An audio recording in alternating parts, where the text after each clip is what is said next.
to Learn and Love Music. I'm Duane Hulbert. Today we're going to look at a wonderful piece by Sergei Rachmaninoff. It's his G minor Prelude.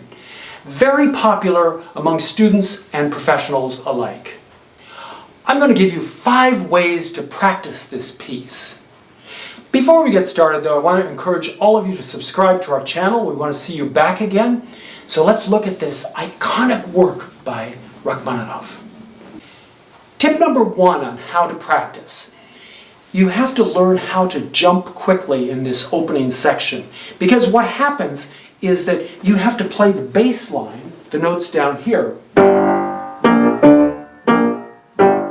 And just like, kind of like playing in an orchestra, you have to have 2 different things going at the same time. You have this accompaniment, and with the bass line, accompaniment, bass line, accompaniment. And I always find that it helps students if you work on choreography, how to move your hands from one part of the keyboard to the other.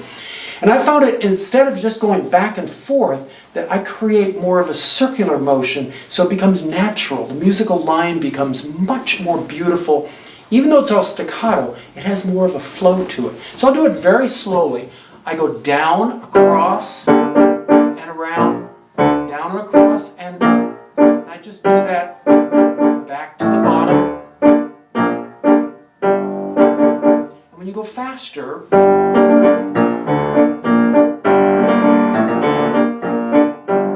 it's much easier than moving in a tight back and forth motion. Remember to go in circles as you do this. Tip number 2, how to use the pedal in Rachmaninoff's G minor Prelude. You notice that there are a lot of staccato notes, and a lot of times what students will do when they play staccato notes is they'll play the notes short.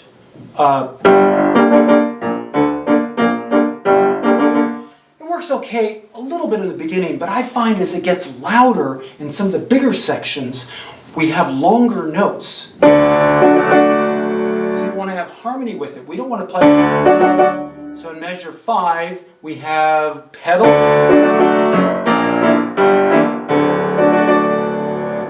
a little bit of artistic license. I don't like this kind of sound.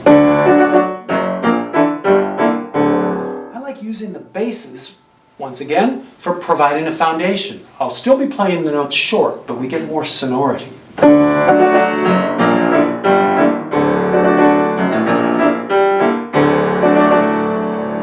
Much better than having that choppiness. Use your pedal even if you see staccato written in the score.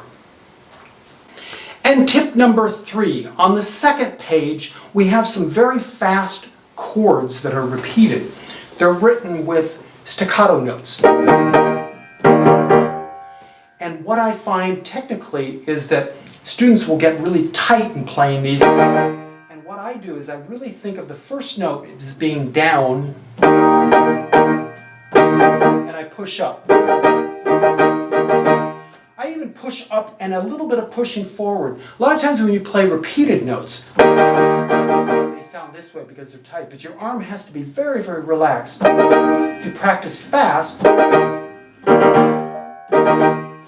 you get a much better sound. Now, it sounds a little choppy, but when you put the pedal in, it's fantastic. Listen to this spot.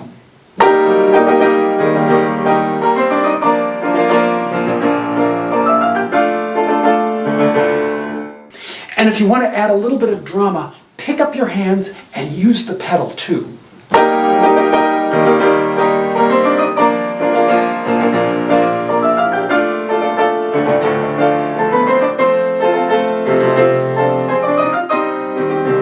So on and so forth. It's a fabulous, very Russian passage.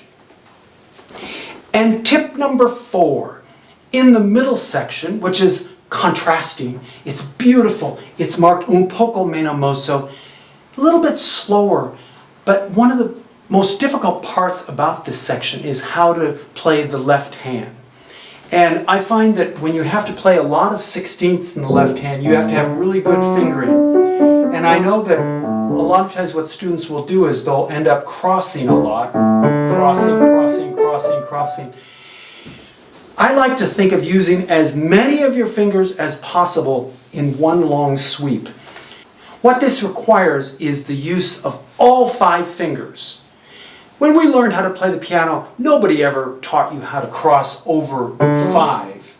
We always did 3 or 2 or doing something that was a little easier. But I find in these sweeping passages, I use the fingering 1, 2, 1. Now here, 5, 3, 2, 1, 2, 3, 5, 1, 2. And it's a little scary to go from the thumb to 5 in the black key, but if you just kind of ride just on the top of the keys, I used to practice going from 1 to 5. Get used to that pinky playing that narrow note. Put it all together.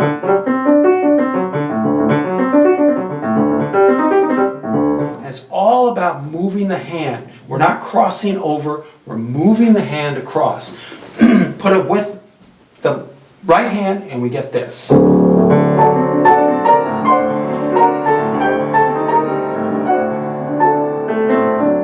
The effect is almost like the left hand is a harp playing a beautiful accompaniment. And tip number 5, how to play the fantastic last section of the piece. Since it's Rachmaninoff and it's romantic and it's a big, powerful piece, we would think that it would end loud. It doesn't. It has a fantastic, quiet ending to it. But in order to get this ending to work, we have to use a little bit of pedal, almost like a little bit of spice in food. We can't just play it all dry. I think Horowitz might have done that, but I like to put a little bit of spice in it by touching the pedal in the middle of the passage. Because we want to hear these harmonies as we go up. This one. All together again.